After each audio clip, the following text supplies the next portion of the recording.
नमस्कार मित्रों, प्रतिमान क्लासेज में आप सभी का हार्दिक स्वागत है। साथियों, हम जालौर, उज्जैन, कन्नौज शाखा के गुर्जर प्रतिहारों के बारे में अध्ययन कर रहे थे। आज की कक्षा में हम इसी शाखा के एक महत्वपूर्ण शासक वत्सराज प्रतिहार के बारे में अध्ययन करेंगे। तो वत्सराज का शासनकाल 783 ईस्वी से 795 ईस्वी तक रहा और वत्सराज को गुर्जर प्रतिहार राजवंश का वास्तविक संस्थापक माना जाता है। अब यदि हम बात करें कि गुर्जर प्रतिहार राजवंश का संस्थापक किसे माना जाता है, तो गुर्जर प्रतिहार राजवंश का संस्थापक माना जाता है हरिश्चंद्र नामक ब्राह्मण को। यदि पूछा जाए कि जालौर, उज्जैन, कन्नौज शाखा का संस्थापक किसे माना जाता है, तो वो माना जाता है नागभट्ट प्रथम को। और जब बात हो गुर्जर प्रतिहार राजवंश का वास्तविक संस्थापक किसे माना जाता है, तो वो माना जाता है वत्सराज को। अब हम वत्सराज की उपाधियों के बारे में बात कर लेते हैं। इसकी दो प्रमुख उपाधियां थी। सबसे पहली है रणहस्तिन, और दूसरी इसकी उपाधि है जयवराह। अब यहां देखना पहली उपाधि को, इसमें एक शब्द लिखा हुआ है रण का अर्थ है युद्ध, हस्तिन का अर्थ है हाथी, यानी युद्ध का राजा या युद्ध का हाथी। अब बात करते हैं जयवराह की। तो जयवराह उपाधि में एक शब्द आया है वराह। यहाँ वैष्णव या भागवत धर्म में भगवान विष्णु का सबसे पवित्र अवतार माना जाता है वराह अवतार, और इसीलिए वैष्णव या भागवत धर्म के संरक्षण के कारण वत्सराज को यह उपाधि दुग्गिल नामक एक ब्राह्मण ने प्रदान की थी। और इस उपाधि को वत्सराज ने अपने द्वारा चलाए गए चांदी के सिक्कों पर उत्कीर्ण करवाया था। तो ध्यान रहे, वत्सराज के चांदी के सिक्कों पर इसकी उपाधि मिलती है जयवराह। अब हम आगे बात करें वत्सराज के बारे में, तो वत्सराज ने सर्वप्रथम भांडी जाति को परास्त करके मध्य राजपुताना पर अपना अधिकार स्थापित किया। मध्य राजपुताना पर तो राजस्थान में वत्सराज प्रतिहार के प्रमुख सहयोगी सामंत कौन कौन रहे, तो राजस्थान में वत्सराज प्रतिहार के दो प्रमुख सहयोगी सामंत रहे। एक तो था मारवाड़ का राजा कक और दूसरा था चौहान शासक दुर्लभराज प्रथम। ये कक मंडौर की प्रतिहार शाखा से संबंधित था और ये दुर्लभराज प्रथम ये शाकंभरी का चौहान शासक था। ये दोनों ही राजस्थान से थे और वत्सराज प्रतिहार के सहयोगी सामंत के रूप में कार्य करते थे। अब हम आगे बात करें तो वत्सराज प्रतिहार के समय प्रारंभ हुआ त्रिपक्षीय संघर्ष बड़ा ही महत्वपूर्ण है। तो हम अब आगे बात करते हैं त्रिपक्षीय संघर्ष के बारे में। त्रिपक्षीय संघर्ष, जैसा कि नाम से पता चल रहा है, त्रिपक्षीय संघर्ष तीन पक्षों के मध्य हुआ था और यह त्रिपक्षीय संघर्ष कन्नौज को लेकर हुआ और एक बार प्रारंभ होने के बाद लगभग 100 वर्षों तक चला था। और इसका प्रारंभ किया था वत्सराज प्रतिहार ने, यानी कन्नौज को लेकर तीन बड़े राजा आपस में लड़ रहे थे। यही था त्रिपक्षीय संघर्ष और ये कन्नौज को लेकर हुआ, लगभग 100 वर्षों तक चला और इसका प्रारंभ किया था वत्सराज ने।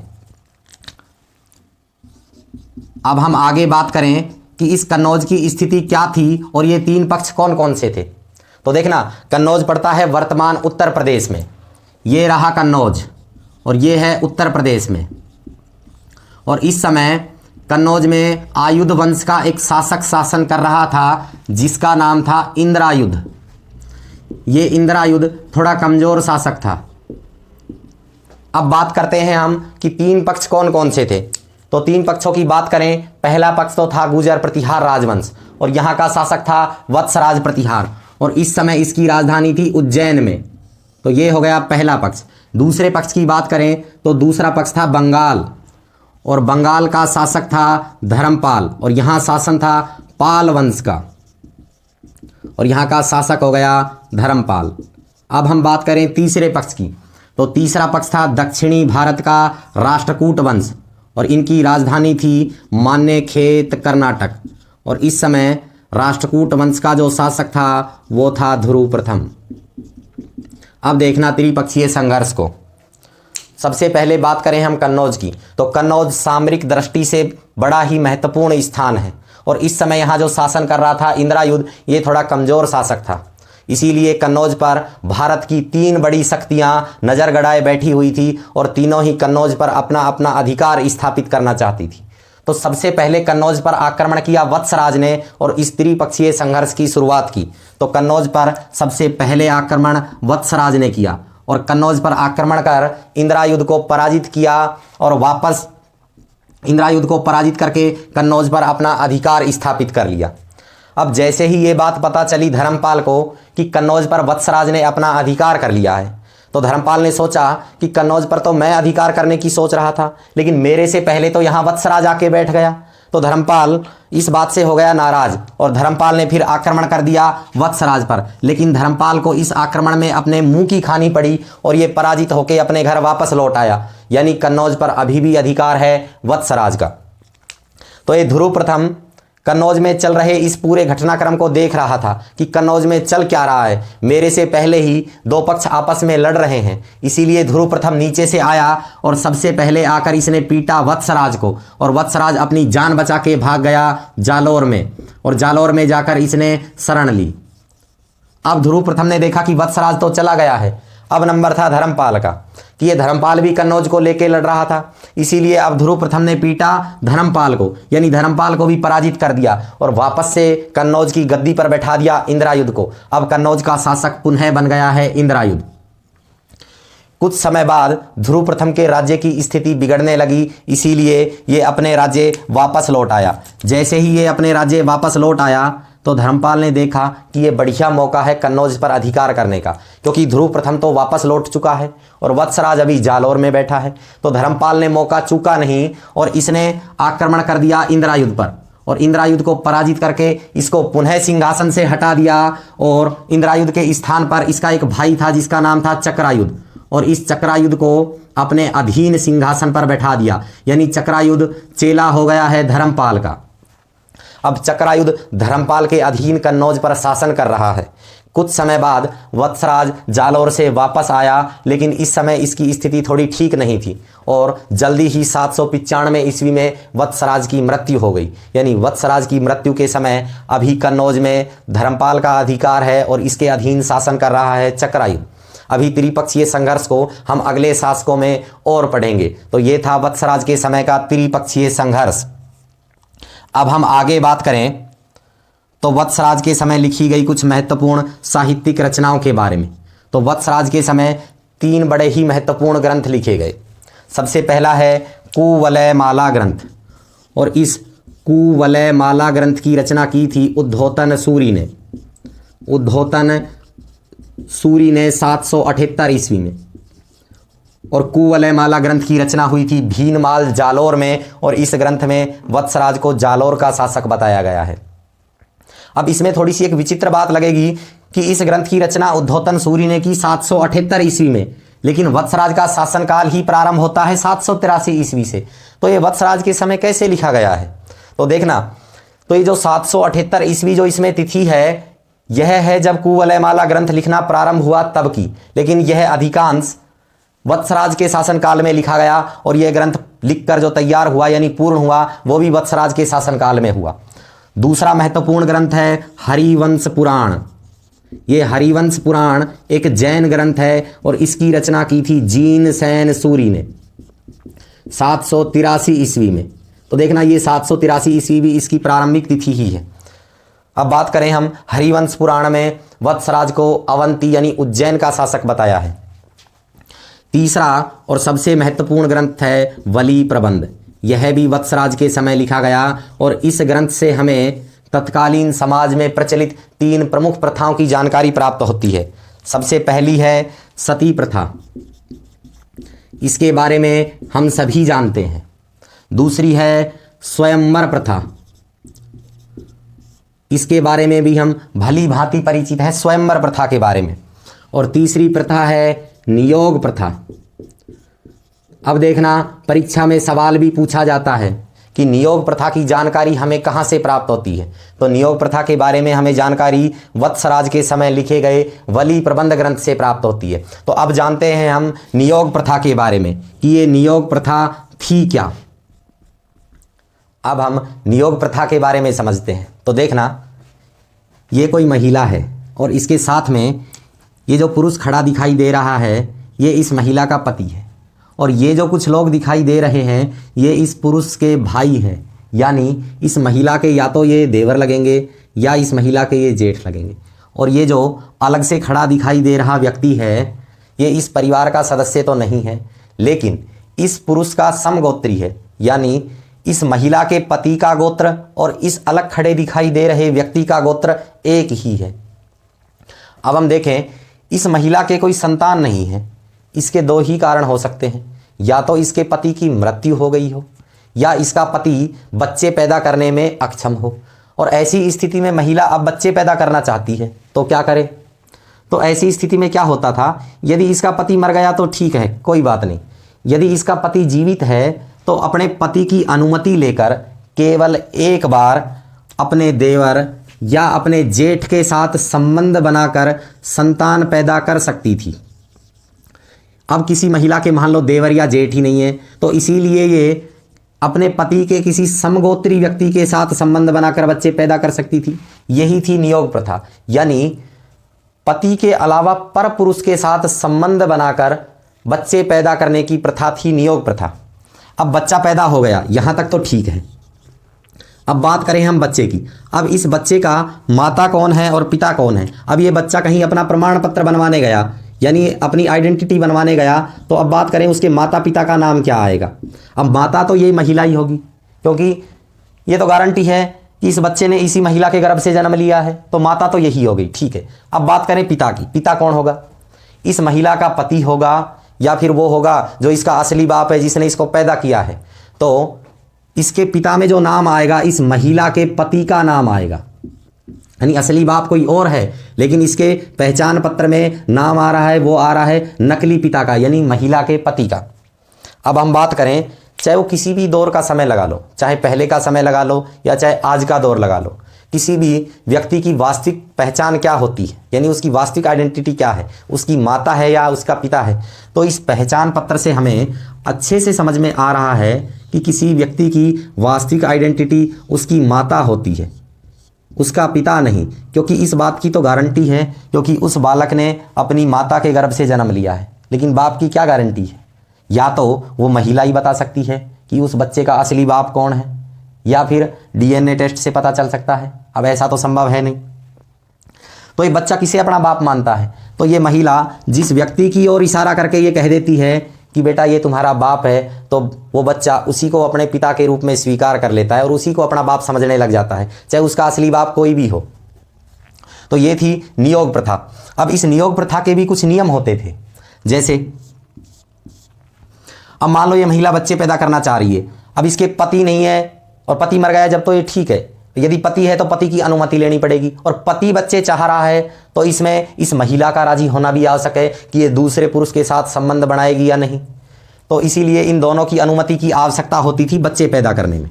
दूसरी बात, इस दौरान जो संबंध बनाए जाते थे वो केवल और केवल संतान प्राप्ति के लिए बनाए जाते थे, मजे लेने के लिए नहीं। अच्छा, तीसरी बात हम बात करें, अगर मान लो कोई भी यदि पुरुष जिसने बच्चा पैदा किया है उसे कहते थे नियोगी। अब मान लो किसी के देवर जेठ नहीं है और किसी समगोत्री व्यक्ति के साथ संबंध बनाकर बच्चा पैदा किया है। अब ये समगोत्री व्यक्ति के लिए भी कोई नियम थे। अब ऐसे तो ऐसा होगा कि कई महिलाओं के बच्चे नहीं हो रहे और उसको पता चला कि अपने गोत्र में एक फला आदमी है जो बच्चे पैदा कर सकता है, तो सभी ऐसे तो इसके पास चली आएंगी। तो ये भी ज़्यादा से ज़्यादा 3 ही बच्चे पैदा कर सकता था, इससे ज़्यादा बच्चे ये भी पैदा नहीं कर सकता था। तो ये भी इस प्रथा का एक नियम था। तो इस प्रथा के कुछ नियम निश्चित थे। अब हम यदि आगे देखें, इस प्रथा को यदि 2 शब्दों में हम व्याख्या करना चाहें तो एक ही बात थी कि काम किसी और का है लेकिन नाम किसी और का है। यही थी अपने नियोग प्रथा। यदि हम आज के दौर में नियोग प्रथा को देखना चाहें तो आज के समय में भी नियोग प्रथा के कई उदाहरण आपको देखने को मिल जाएंगे, क्योंकि नियोग प्रथा थी ही क्या कि पति के अलावा दूसरे पुरुष के साथ संबंध बनाकर संतान पैदा करना ही तो नियोग प्रथा थी। बस फर्क इतना है कि आज इसके सारे नियम और कायदे बदल चुके हैं। पहले इसके कुछ नियम निश्चित थे, आज इसके कोई नियम नहीं है। जैसे किसी महिला का पति मर गया है वो तो ठीक है, यदि जीवित है तो उसको अपने पति की अनुमति लेने की जरूरत ही नहीं पड़ती। दूसरी बात, पहले जाति का प्रतिबंध था, यानी या तो वो पुरुष जिसके साथ संबंध बनाएगी वो देवर या जेठ होने चाहिए या फिर उसके पति का गोत्र का कोई व्यक्ति होना चाहिए। लेकिन आजकल ये भी नियम नहीं रहा, वो उसका प्रेमी भी हो सकता है। और तीसरी बात, इस नियोग प्रथा के तहत जो संबंध बनाए जाते थे उसका उद्देश्य केवल संतान प्राप्ति होता था, मजे लेना नहीं। लेकिन जो आजकल के संबंध हैं उनका उद्देश्य केवल संतान प्राप्ति करना नहीं होता है, उसकी संतान की प्राप्ति तो अपने आप हो जाती है। तो ये थी नियोग प्रथा। और हमारा वत्सराज प्रतिहार कंप्लीट हो गया। तो अब हम इस वत्सराज प्रतिहार को नोट कर लेते हैं। तो वत्सराज में अब पहला पॉइंट डाल के लिखना है, इसे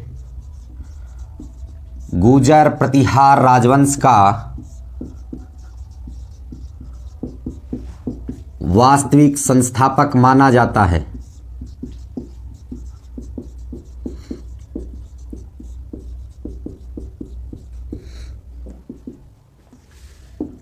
तो इसे गुर्जर प्रतिहार राजवंश का वास्तविक संस्थापक माना जाता है। अब बात करते हैं हम वत्सराज की उपाधियों के बारे में। तो लिखना है उपाधि। इसकी दो प्रमुख उपाधियां थी। सबसे पहली थी रणहस्तिन, और रणहस्तिन का अर्थ है युद्ध का हाथी या युद्ध का राजा, युद्ध का राजा या युद्ध का हाथी। दूसरी इसकी उपाधि थी जयवराह, और जयवराह उपाधि इसे भागवत धर्म के संरक्षण के कारण, भागवत या वैष्णव धर्म के संरक्षण के कारण दुग्गिल नामक एक ब्राह्मण ने दी। दुग्गिल नामक एक ब्राह्मण ने दी, और इसे वत्सराज ने अपने चांदी के सिक्कों पर उत्कीर्ण करवाया था। चांदी के सिक्कों पर उत्कीर्ण कराया।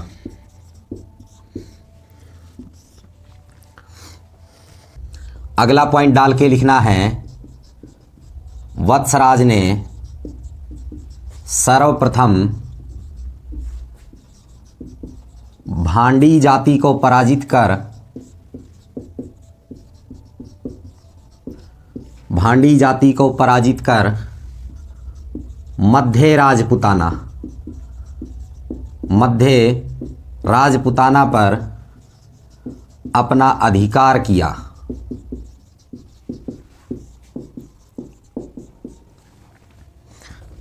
अगला पॉइंट है, वत्सराज ने अपने पराक्रम से गोंडों, कोमा, बंगाल के शासक धर्मपाल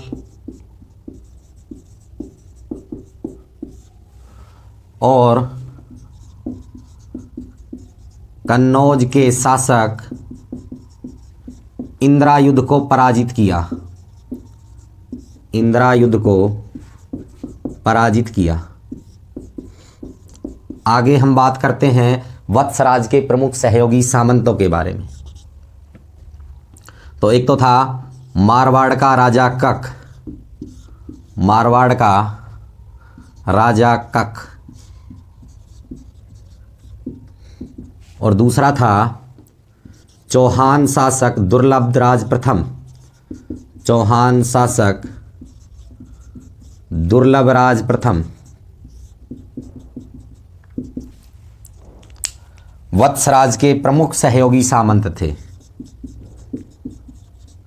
वत्सराज के प्रमुख सहयोगी सामंत थे।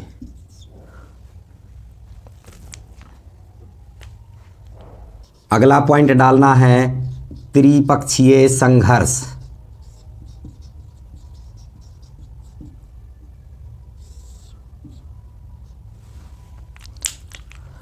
इसमें लिखना है, यह कन्नौज को लेकर हुआ, यह कन्नौज को लेकर हुआ, और यह 100 वर्षों तक चला, 100 वर्षों तक चला, और इसे वत्सराज ने प्रारंभ किया।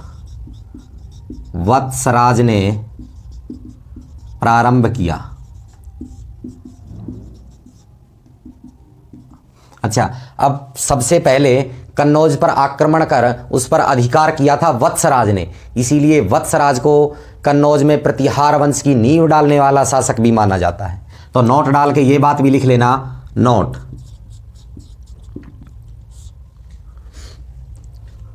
वत्सराज को कन्नौज में प्रतिहार वंश की नींव डालने वाला शासक, प्रतिहार वंश की नींव डालने वाला शासक माना जाता है।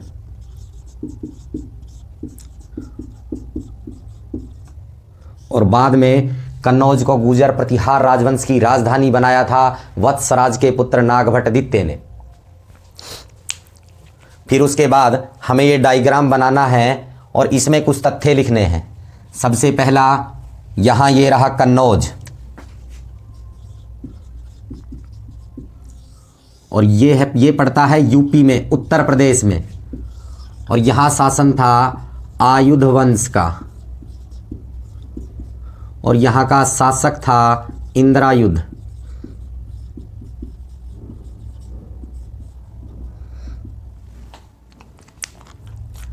तीन पक्षों की बात करें तो सबसे पहला पक्ष हो गया गुर्जर प्रतिहार वंश, प्रतिहार वंश, और यहाँ का शासक हो गया वत्सराज। दूसरे पक्ष की बात करें तो ये हो गया बंगाल, और बंगाल में शासन था पाल वंश का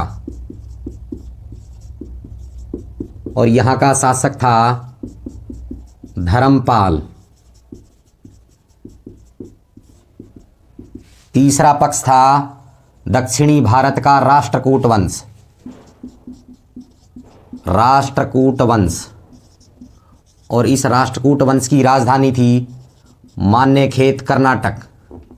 तो इसमें राजधानी डाल के लिख लेना, राजधानी, राजधानी थी मान्यखेत, कर्नाटक।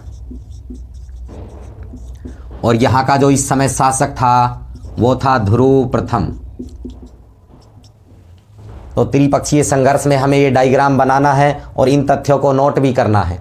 अब हम त्रिपक्षीय संघर्ष के दौरान हुई घटनाओं के बारे में नोट करेंगे। त्रिपक्षीय संघर्ष में पहला पॉइंट डाल के लिखना है, सर्वप्रथम वत्सराज ने इंद्रायुध को पराजित कर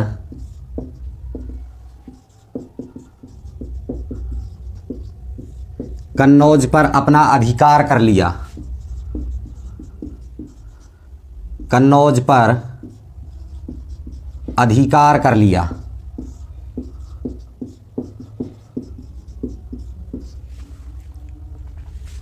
दूसरा पॉइंट डाल के लिखना है, इसके बाद क्या हुआ था। फिर धर्मपाल ने वत्सराज पर आक्रमण कर दिया था, धर्मपाल ने वत्सराज पर आक्रमण कर दिया।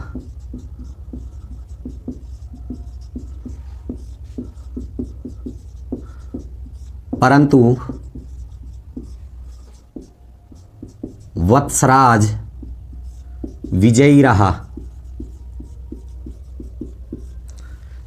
फिर इसके बाद ध्रुव प्रथम नीचे से आया और इन दोनों को परास्त किया। अगला पॉइंट डाल के लिखना है, ध्रुव प्रथम ने वत्सराज प्लस धर्मपाल दोनों को पराजित किया।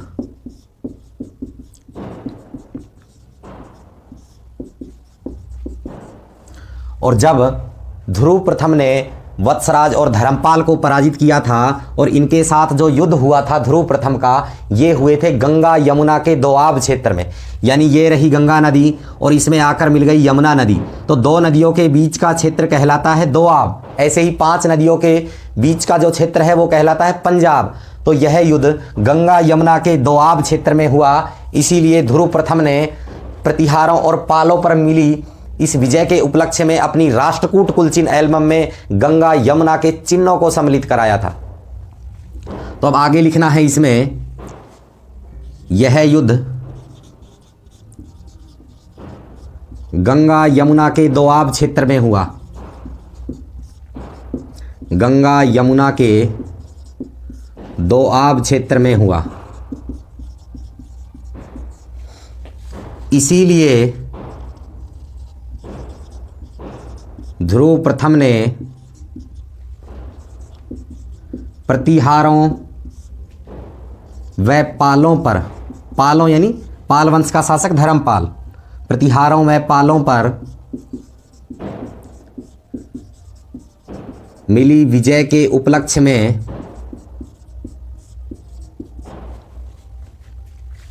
अपनी राष्ट्रकूट कुलचिन्ह एल्बम में गंगा यमुना के चिन्हों को सम्मिलित किया। गंगा यमुना के चिन्हों को सम्मिलित किया। तो देखना, सबसे पहले वत्सराज ने इंद्रायुध को पराजित किया और कन्नौज पर अपना अधिकार स्थापित कर लिया। फिर उसके बाद धर्मपाल ने वत्सराज पर आक्रमण कर दिया, लेकिन इसमें वत्सराज विजयी रहा। फिर ध्रुव प्रथम ने वत्सराज और धर्मपाल दोनों को हराया और ये युद्ध गंगा यमुना के दोआब क्षेत्र में हुए थे। और ध्रुव प्रथम ने प्रतिहारों और पालों पर मिली इस विजय के उपलक्ष्य में अपने राष्ट्रकूट कुलचिन्ह एल्बम में गंगा यमुना के चिन्हों को सम्मिलित कराया था। अगला पॉइंट डाल के लिखना है, ध्रुव प्रथम से पराजित होकर वत्सराज ने जालोर में शरण ली। तो ध्रुव प्रथम से पराजित होकर वत्सराज भाग गया जालोर, और जालोर में ली वत्सराज ने शरण। अब उसके बाद क्या हुआ, ध्रुव प्रथम विजयी हो चुका था, तो ध्रुव प्रथम ने कन्नौज की गद्दी पर वापस बैठा दिया इंद्रायुध को। ध्रुव प्रथम ने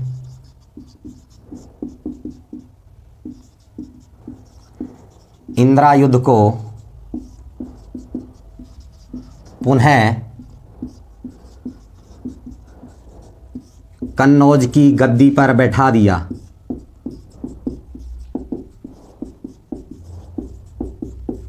तो अब इंद्रायुध फिर से शासक बन चुका है कन्नौज का। इंद्रायुध पुनः कन्नौज की गद्दी पर बैठ चुका है। फिर वत्सराज कुछ समय पश्चात चला गया अपने राज्य वापस। जैसे ही वत्सराज वापस गया तो फिर आक्रमण कर दिया धर्मपाल ने। अगला पॉइंट डाल के लिखना है, ध्रुव प्रथम के वापस लौटते ही, ध्रुव प्रथम के वापस लौटते ही धर्मपाल ने कन्नौज पर आक्रमण कर दिया। धर्मपाल ने कन्नौज पर आक्रमण कर दिया। वह इंद्रायुध को गद्दी से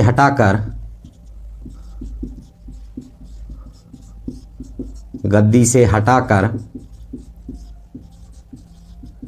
चक्रायुध को अपने अधीन सिंहासन पर बैठा दिया।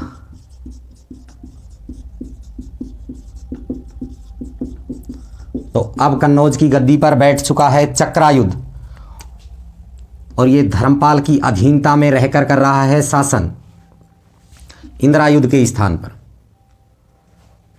यह हो गया अपना त्रिपक्षीय संघर्ष। अब आते हैं वत्सराज के समय लिखे गए ग्रंथ। तो अब अगला पॉइंट डाल के लिखना है, वत्सराज के समय 3 ग्रंथों की रचना हुई, जिनमें से पहला है कुवलयमाला ग्रंथ। पहला है कुवलयमाला ग्रंथ। कुवलयमाला ग्रंथ, और यह ग्रंथ लिखा गया था 778 ईस्वी में। जो इस पर तिथि अंकित है कुवलयमाला ग्रंथ पर, जो इस ग्रंथ के लिखे जाने की प्रारंभिक तिथि है, उद्धोतन सूरी ने लिखा। उद्धोतन सूरी ने लिखा।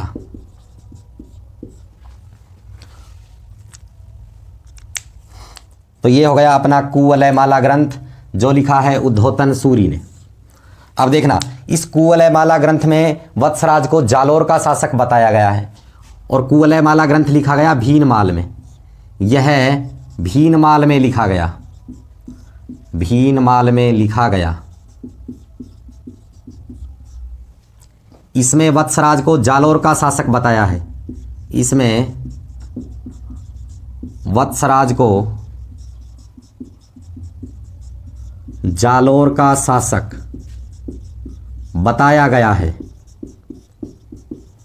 तो ये ध्यान रखना है कि कुवलयमाला ग्रंथ में वत्सराज को जालोर का शासक बताया गया है। एक तो जालोर का शासक बताया गया है और ये कुवलयमाला ग्रंथ लिखा गया है भीनमाल में। तो वत्सराज के समय का दूसरा महत्वपूर्ण ग्रंथ है हरिवंश पुराण, और इस ग्रंथ की रचना हुई थी 783 ईस्वी में और इसे लिखने वाले थे जीन सेन सूरी।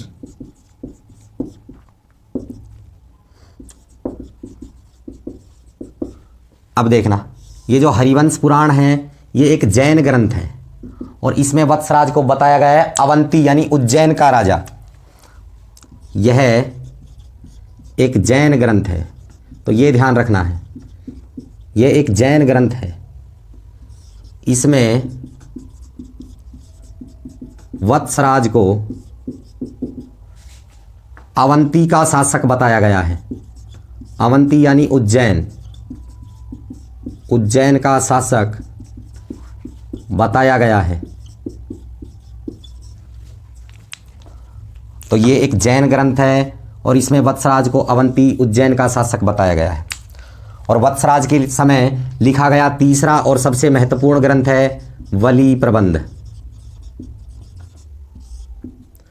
ये भी वत्सराज के समय लिखा गया और इस ग्रंथ से हमें तत्कालीन समाज में प्रचलित 3 प्रमुख प्रथाओं की जानकारी प्राप्त होती है: सती प्रथा, स्वयंवर प्रथा और नियोग प्रथा। तो इसमें लिखना है, इससे हमें सती प्रथा, स्वयंवर प्रथा और तीसरी और महत्वपूर्ण प्रथा है नियोग प्रथा। इससे हमें सती प्रथा, स्वयंवर प्रथा और नियोग प्रथा के बारे में जानकारी प्राप्त होती है। नियोग प्रथा के बारे में जानकारी प्राप्त होती है। तो हमें सती प्रथा के बारे में पता ही है, स्वयंवर प्रथा के बारे में भी पता है और नियोग प्रथा को भी हमने समझ लिया है। तो ये हो गई वत्सराज के समय लिखे गए कुछ महत्वपूर्ण ग्रंथ। अब वत्सराज प्रतिहार समाप्त हो चुका है और अगली कक्षा में हम अगले शासक नागभट्ट द्वितीय के बारे में अध्ययन करेंगे। तो आज की कक्षा इसी के साथ यहीं समाप्त होती है। यदि आपको कक्षा पसंद आई हो तो इसे अधिक से अधिक शेयर करें, चैनल को अधिक से अधिक सब्सक्राइब करें और अधिक से अधिक लाइक करें। धन्यवाद। जय हिंद। मिलते हैं अगली कक्षा में।